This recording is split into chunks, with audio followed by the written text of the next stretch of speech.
माह रमज़ानुल मुबारक इंसान के लिए ज़िंदगी को एक ख़ास तरतीब के साथ चलाने में सबसे बेहतरीन मुआविन साबित होता है। लोग जिनकी ज़िंदगी की तरतीब आगे पीछे रहती है, चाहे वो दुनियावी एतबार से हो, दीनी एतबार से हो।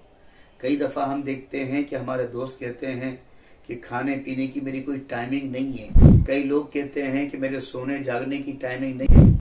और इससे आगे चलें तो लोगों को अपनी ज़ात से ये शिकवा रहता है कि मेरे पास तो नमाज पढ़ने का भी टाइम नहीं है, मेरे पास तो कुरान की तिलावत का टाइम नहीं है, मेरे पास तो बच्चों को वक्त देने का टाइम नहीं है।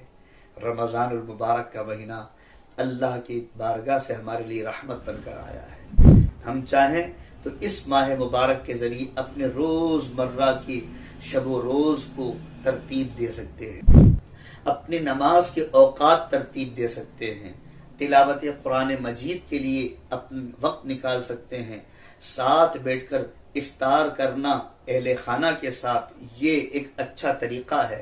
तो रमज़ानुल मुबारक के महीने को गफलत में न गुजारें, बल्कि अल्लाह ताला के हुजूर दुआएं करके, नमाजें अदा करके, कुरान की तिलावत करके गुजारें।